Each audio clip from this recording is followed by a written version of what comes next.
Welcome to Korean language learning course. I'm sure that you are following each lesson and keep practicing it. In case there's anything that you want to ask, you can submit your queries. Since the coming things are going to be a bit more complicated, so I'm going to keep my lessons shorter. Hope this will prove better for you. Since these fundamentals are very important to clear, especially to those who are on the course of self-learning. In this lesson, we are going to discuss an important topic, which is the difference between subject markers, that is e, ga, and the topic markers, that is un, nun. In earlier lesson, we have already learned that particles e and un are used for the words that end on pachim. For example, cheksang yi, igosun, whereas particles ga and nun are used for the words that end on vowels. For example, 전화가, 학교는. Now, in a short sentence that is not used in context with any previous sentence, both subject marker and topic marker are same. However, topic markers have broad usage.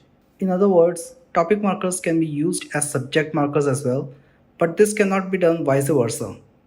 Here's an example of a sentence where subject marker and topic marker are interchangeable.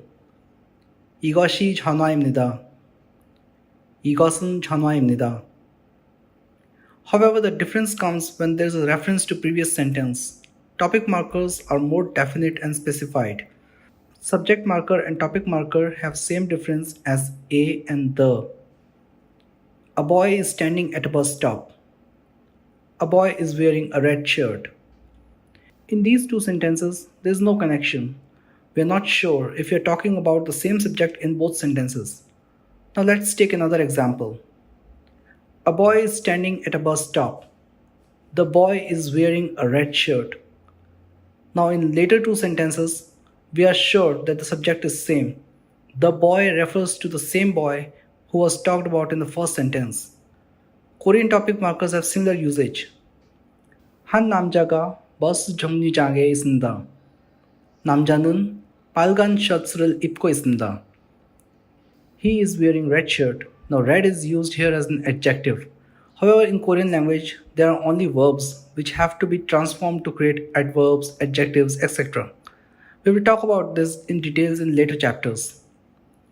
We have told you that the particles un, nun are topic markers and are more definite. 이분이 누구입니까? 이분은 제 친구입니다.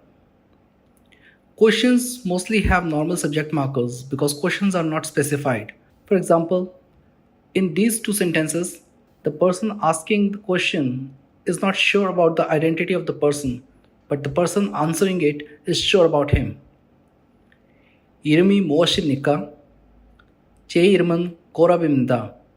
For the questioner, the name of the counterpart is not specified. It can be any name since he doesn't know it. But for the counterpart, his name is a definite and specified identity. This can be further explained while using un, nun in order to point out a specific thing in contrast with other things. For example, 교실 안에 책상이 있어요. 가방이 있어요. 의자가 있어요. 그런데 책은 없어요. In the classroom, there are desks, bags, chairs, but book.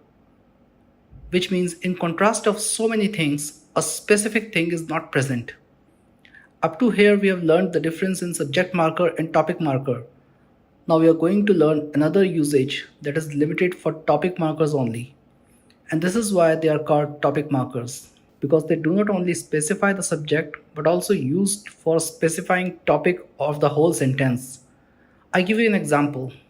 Though it is only used in verbal communication in Western pattern, in Asian languages it can be used as a perfect sentence in written pattern as well. 인도에 인구가 많습니다. India has a lot of population. Note that we is a possessive particle. Here the subject is made up of two words, India's population. How do we know whether this whole phrase is a subject? Just look where the subject particle is used. 인도에 인구가 많아요. Literally translated as India's population is a lot. However, here we can use the subject and topic markers at the same time. Do you want to know how?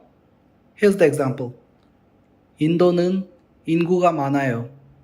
Now this sentence cannot be exactly explained in English since the pattern is not used in English. However, I can try explaining you like this. Sometimes we verbally say, India. Well, it has a lot of population. Here it is referred to India, but India is a topic of sentence and the subject is referred separately. Let's go through another example. Now, one thing is to be noted here that we can make noun from any verb by adding ki or mium in the stem of it. For example, 한국어를 공부합니다. I study Korean language. 한국어를 공부하기. Studying Korean language. This was important to tell before the next example for explaining the usage of topic marker. 한국어를 공부하기가 어려워요.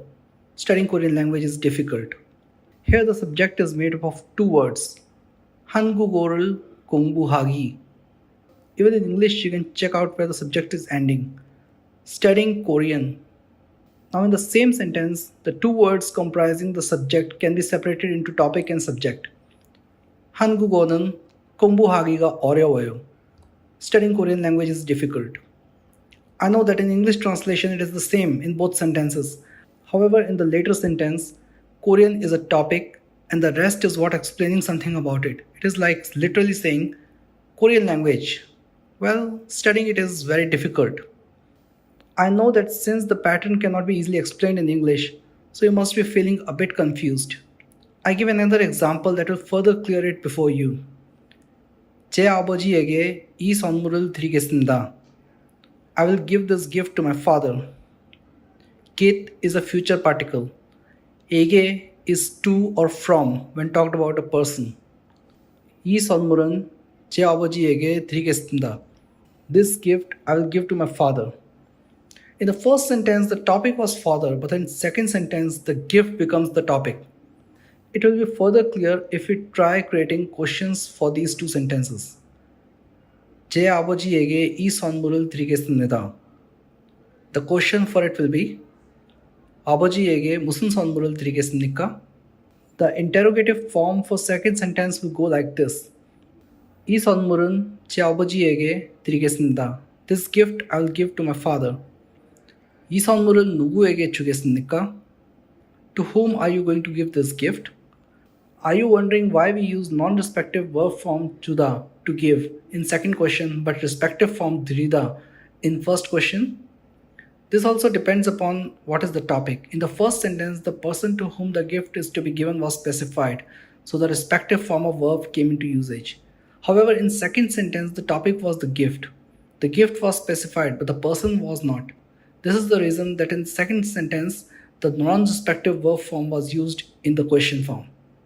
The difference is same in Hindi as well. It has been referred by me in my paper presentation where I compared Hindi language to Korean language, which you can find on my website. In coming lessons, we'll keep using these kind of sentences which will further clear the concept in your mind. Till then, keep practicing. Take care. Thank you.